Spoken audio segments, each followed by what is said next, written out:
El Ministerio Internacional presenta su programa Un Aliento de Vida. El Espíritu de Dios me ha hecho y el aliento del Todopoderoso me da vida. Job 33:4. Una palabra de poder y unción que llenará tu espíritu. Con ustedes, el pastor Jorge Enrique Gómez. Bienvenidos. Damos la gloria a Dios por esta oportunidad tan maravillosa que el Señor nos da para poder hablar de su palabra, con el único objetivo de que tú puedas crecer en tu vida cristiana. Recuerda que la palabra de Dios tiene el poder para formar tu carácter, un carácter que viene creciendo a la estatura y la imagen de Dios. Hemos querido estudiar la carta a los Efesios y nos hemos detenido por 33 horas con el primer capítulo, haciendo algunas observaciones de lo que Dios habla a la iglesia. Esta iglesia en Éfeso es un lugar donde el apóstol estuvo allí en su segundo viaje misionero y duró más o menos un lapso de 2 años. 2 años predicando allí en esta región de Éfeso. A su salida dejó a Timoteo, allí un joven, para que siguiera adoctrinando a la iglesia. ¿Por qué es vital Éfeso?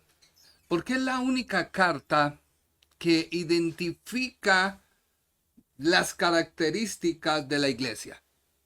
Todas las cartas tienen un propósito fundamental en nuestro crecimiento, aunque fueron escritas de manera inspirada, pero a su vez revelada, porque recuerda que la Biblia es inspirada por Dios, útil para corregir, instruir en justicia, a fin de que todo hombre sea hallado perfecto para Dios.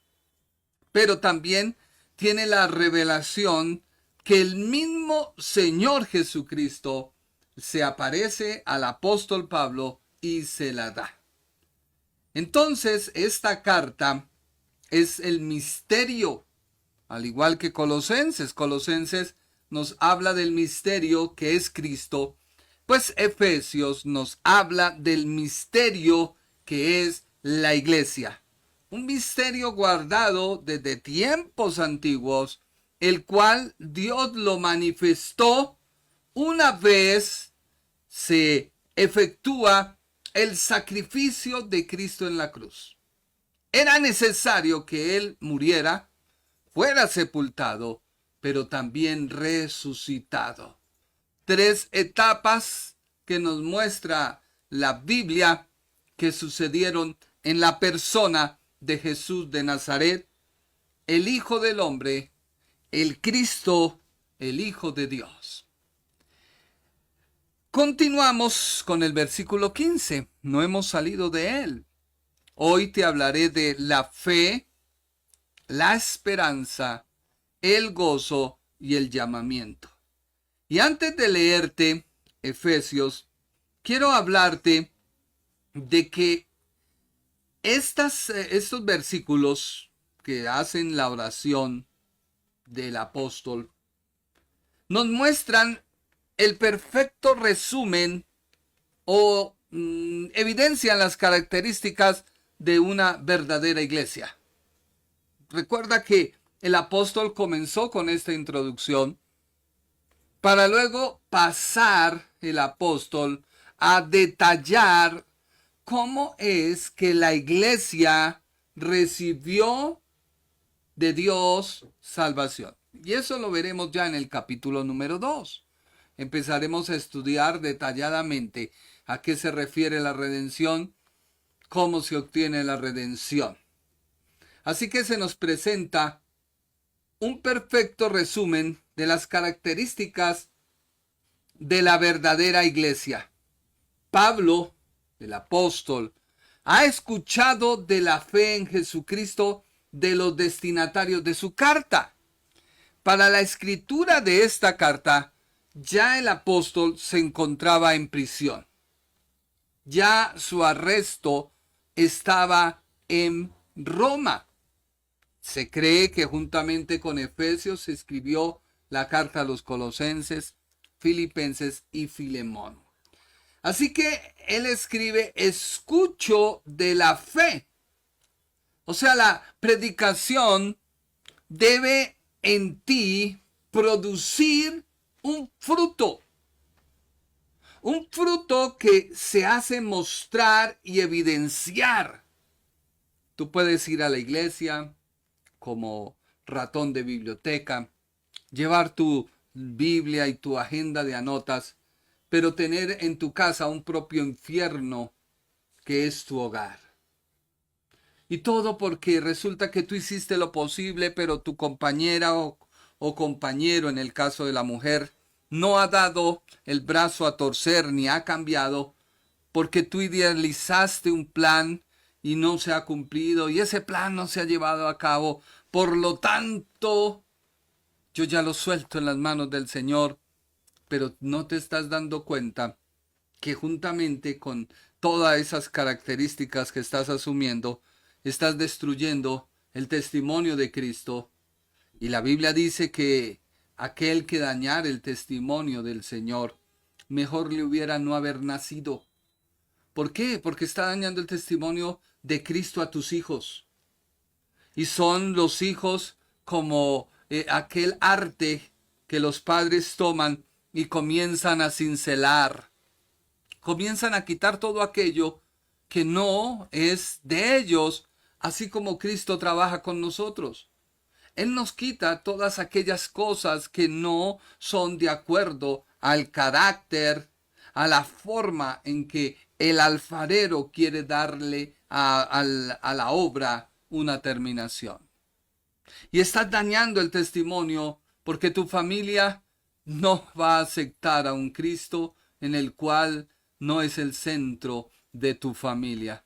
Y así tú no lo quieras ver, ¿cómo vas el día de mañana a predicar a aquellos de que hay un Cristo vivo? Pablo, el apóstol, dice que estas características que tenía la iglesia tenían dos cosas. Porque recuerda que la iglesia Dios ya la ve como santa y Dios la ve como apartada y Dios la ve como una iglesia justa ante sus ojos. Recuerda que la santidad no la da una serie de normas o pautas, no. La santidad la da Dios cuando tú lo recibes como Señor. Ahí empieza una santidad posicional. Y debes continuar con una santidad práctica. Porque si no, se detiene tu crecimiento. Y cuando te vas a mirar, eres un enano que no has crecido y te sigues alimentando con la leche o te sigues alimentando con todas aquellas cosas que el mundo te da de paquete, que te llenan, te pueden satisfacer, pero no te nutren. Comienzas con una obesidad y cuando te das cuenta estás neutralizado por tu misma carne y Satanás está deleitándose en decir, vas bien. Esta iglesia tenía dos cosas. La primera era leal a Cristo y esa lealtad produjo en ella una segunda característica, el amor a todos los hombres. A todos los hombres. Las dos características que debe haber en la iglesia de Dios es lealtad a Cristo y el amor a los hombres. Hay una lealtad a Cristo que no se desemboca o se desemboca en el amor a los demás. Porque si tú amas a tu Señor, tú puedes amar a tu prójimo. Tú puedes amar a tu esposo o a tu esposa tal y como es. No idealizando lo que tú quieres, sino dejando que la persona se desarrolle. Y sí, la esposa está para ayudar, el esposo está para ayudar. Pero si tú ves que lo que tú quieres no se logra, pues es porque tú estás mal. El apóstol ve en la iglesia una lealtad, y leámoslo. Efesios capítulo 1, versículo 15. Efesios 1:15 dice: por esta causa, también yo, habiendo oído de vuestra fe en el Señor Jesús. Mire que esta iglesia tenía fe. La fe nace cuando conocemos el Evangelio. La fe nace cuando tú sabes qué es Cristo para tu vida. Por eso el apóstol dice que la fe pertenece al Señor Jesús. La fe en el Señor Jesús. Y este mismo concepto nos lo muestra el apóstol en la carta a los Gálatas. En Gálatas nos habla de la fe en Jesucristo. Permítame, no está ahí, hijo. Gálatas, que lo veíamos anoche en el devocional. Capítulo número, dice la Biblia. Miremos a ver qué capítulo era el que leíamos anoche. Que dice: la fe revelar a su Hijo en mí. Dice el 20, es Gálatas 2, perdón. Gálatas capítulo 2, versículo 16, ahora sí. Dice: sabiendo que el hombre no es justificado por las obras de la ley, sino por la fe en Jesucristo. Así que la fe es un don que se empieza a desarrollar en ti cuando Cristo está en ti.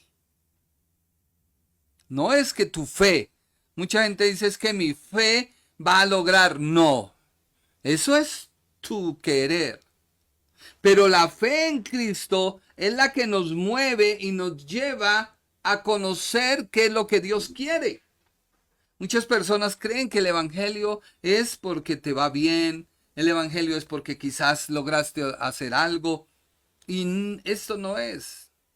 El evangelio es cuando Cristo entra a tu corazón y tú empiezas a ver las cosas de otra manera. ¿Y en qué sentido hablo yo de otra manera? Mucha gente se queja y dice: mire qué situación tan mala, ¿cómo les fue a ustedes? Bien. Ay, ¿de verdad? Pues bien. Ay, es que este mundo está tan raro, la situación está tan dura. Y uno tiene que decirle: mire, recibe a Cristo, que Él cambia esa manera de pensar. Y ya en el cristiano no hay días duros ni difíciles, porque estamos confiados en que Dios trae la provisión a su tiempo. Y Dios provee y Dios da. En tiempos de sequía, el pueblo de Israel, Dios lo sustentaba. En tiempos de hambruna, Dios sustentaba a su pueblo. Vemos el caso de Jacob. ¿No era José el gobernador? Dios alimenta, Dios provee. Dice: nosotros también, Gálatas, hemos creído en Jesucristo para ser justificados por la fe de Cristo. Mire que la Biblia vuelve y es enfática en decir que la fe es de Cristo, pertenece a Cristo y es desarrollada en el creyente cuando Cristo es desarrollado en tu vida. Y para finalizar, dice Gálatas 2:20, con Cristo estoy juntamente crucificado, ya no vivo yo, mas vive Cristo en mí. Y ahora lo que vivo en la carne, lo vivo en la fe del Hijo de Dios, el cual me amó y se entregó por mí. Así que volvamos. Efesios. La fe en el Señor. Entonces, la fe en el Señor comienza a producir en el creyente una lealtad y fidelidad. Por eso hemos llamado hoy nuestro tema la fe, la esperanza, el gozo y el llamamiento. Porque aunque tú no lo quieras ver o entender, en esta oración el apóstol nos habla de que debemos tener un entendimiento, el cual lo vimos el día jueves. Luego el apóstol dice que hay un llamamiento, pero ese llamamiento está encerrado en una esperanza. Y esa esperanza es la que dice nos ha llamado. Así que la fe produce gozo. La fe produce esperanza. La fe produce un llamamiento. De tal forma que la fe nos da la esperanza. La esperanza nos da el gozo. Y el gozo nos da el llamamiento. Miremoslo. Leamos Efesios, capítulo número 1, versículo 17 y 18. Y dice así: para que el Dios de nuestro Señor Jesucristo, el Padre de gloria, os dé espíritu de sabiduría y de revelación en el conocimiento de Él. Versículo 18. Alumbrando los ojos de vuestro entendimiento, para que sepáis cuál es la esperanza a la que Él os ha llamado y cuáles las riquezas de su gloria, de su herencia en los santos. Así que la herencia que Dios nos da es una herencia real y anticipada que tú puedes disfrutar hoy. Esa herencia no es como nosotros creemos o pensamos que se hereda cuando muere la persona que la deja. No. La herencia a la cual Dios nos está llamando es a tener una esperanza. La esperanza tiene como objetivo, en primer lugar, darte una expectativa del bien, no de mal. La esperanza te da un sentido cristiano. La esperanza te da una expectativa gozosa y confiada de la salvación eterna. Así que ya se acaba el debate si se pierde o no la salvación. Cuando tú andas en esa esperanza que te da la confianza de que tienes una salvación eterna. Porque lo que Dios hace, lo hace desde ahora y para siempre. El gozo está asociado con la redención. El llamamiento está asociado con la redención.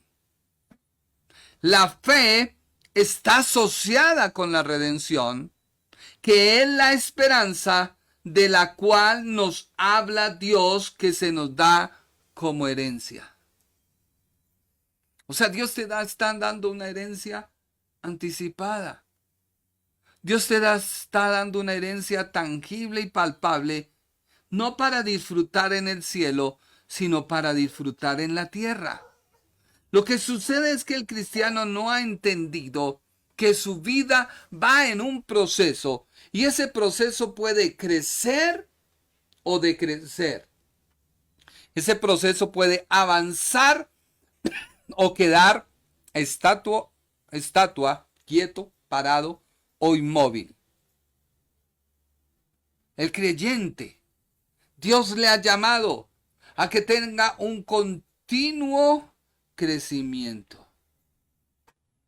Estudiando el libro de Hechos de los Apóstoles, Lucas, en el libro de Hechos, como en el Evangelio, nos habla que personalmente experimentó ese gozo de la redención y la llenura del Espíritu Santo, ya que el apóstol Pablo nos ha comunicado este énfasis. Por eso la carta a los filipenses nos habla de gozo. Más o menos la palabra gozo se repite en esa carta, en el solo primer capítulo, como unas 16 veces. Si no estoy mal, si la mente no me falla. Y mira lo que dice Lucas en su evangelio. Lucas 24, 51 al 53 dice: y aconteció que bendiciéndolos, se separó de ellos y fue llevado arriba al cielo. Ellos, Después de haberle adorado, volvieron a Jerusalén con gran gozo y estaban siempre en el templo alabando y bendiciendo a Dios. ¿Cuál debe ser tu actitud frente a la dificultad y a la prueba? De examinarte qué hiciste mal. Aunque hay personas que actúan mal porque nunca han logrado entender que error tras error le lleva a otro error. Y a pesar de que digan es que yo procuro, sí, usted ha procurado, pero usted no ha hecho lo que Dios te ha pedido. Yo he procurado por llevar una vida buena, por no hacerle mal a nadie. Sí, bien hecho. Pero es que apartados de Dios, nada podemos hacer. Tú puedes, vuelvo y te digo, escuchar un mensaje que te levante a la estratosfera y está bien. Pero si no hay un fundamento doctrinal que te haga vivir ese mensaje que dieron, pues solamente va a pasar como un mensaje de paquete.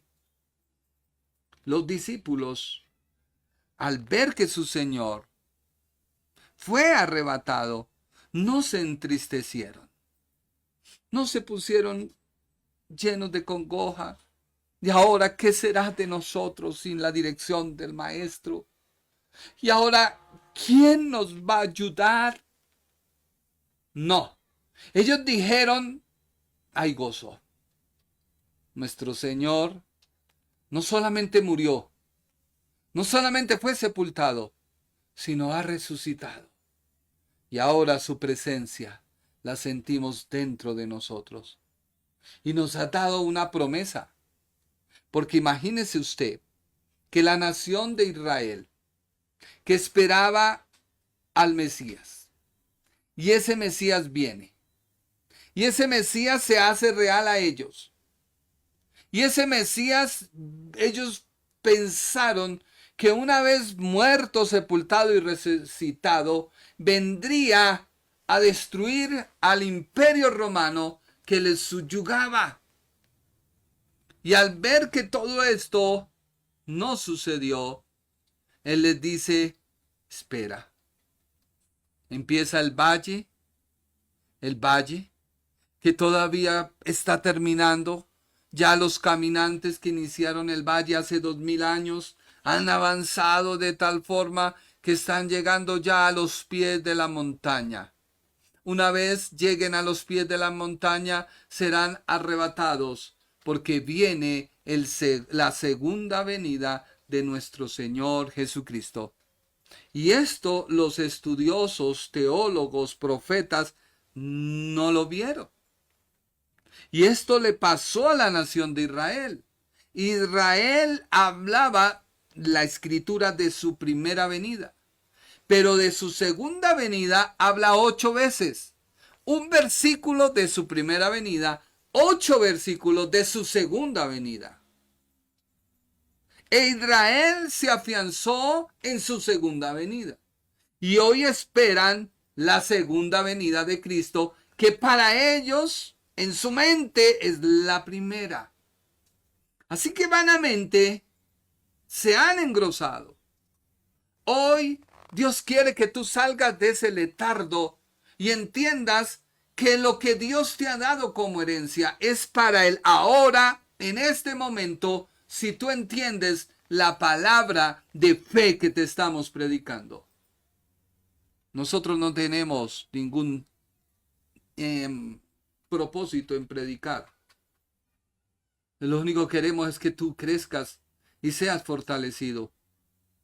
Este gozo que nos narra aquí Lucas es un gozo que la iglesia empezó a mirar basados en la fe, la esperanza y el gozo frente a un llamamiento.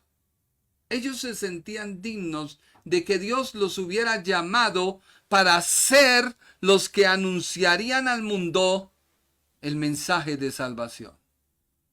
Es así que se les envía a que se queden en Jerusalén y que permanezcan allí orando. 120 se reunieron en un aposento alto. Y en Hechos capítulo 2, versículo 1, vemos cómo el Espíritu Santo descendió sobre ellos. Y ese descender fue el bautismo del Espíritu Santo. Ya no solo el Espíritu Santo estaba en el creyente, sino que habitaba sobre el creyente. El estar sobre nos da la capacidad de accionar y de trabajar en la iglesia, de predicar las buenas nuevas. El estar en nos hace que nuestra vida sea una vida de obediencia, de sumisión, de oración, de lectura de la Biblia. Luego la otra parte de gozo que nos relata Lucas la hallamos en Hechos capítulo 2, versículo 25 al 28. Dice que David decía de él: veía al Señor siempre delante de mí, porque está a mi diestra, no seré conmovido. Por lo cual mi corazón se alegró y se gozó mi lengua, y aún mi carne descansará en esperanza, porque no dejarás mi alma en el Hades, ni permitirás que tu santo vea corrupción. Me hiciste conocer los caminos de la vida, me llenará de gozo con tu presencia. El apóstol Pedro cita el Salmo 16, versículo 8 al 11. Dice: a Jehová he puesto siempre delante de mí, porque está a mi diestra, no seré conmovido. Se alegró por tanto mi corazón y se gozó mi alma. Mi carne también reposará confiadamente, porque no dejarás mi alma en el Seol, ni permitirás que su santo vea corrupción. Me mostrarás la senda de la vida, en tu presencia hay plenitud de gozo, delicias a tu diestra para siempre. Así que el apóstol Pedro está haciendo varias, como dijéramos, posturas, características. Está diciendo que David está hablando proféticamente. Está diciendo que David está hablando no de él, sino del Mesías. Está diciendo que los oyentes de Pedro están de acuerdo con la interpretación mesiánica de este versículo, como puede verse en la reacción de la gente al ellos aceptar a Jesús como su Señor. Por eso una iglesia que conoce el Evangelio produce lealtad a Cristo y amor a sus semejantes. Tú no puedes decir que amas a Cristo si no amas a tu prójimo. El prójimo merece el amor que Dios ha depositado en ti. Porque eso es lo que la iglesia debe entender. Dios la ha llenado de gozo, la ha llenado de amor. Y ese amor nos hace ver a los demás como un alma que necesita salvación. El Ministerio Internacional presentó su programa Un Aliento de Vida. Venid a mí los que estáis trabajados y cargados, y yo os haré descansar. Mateo 11:28. Un aliento de vida. Una palabra de poder y unción que llenará tu espíritu.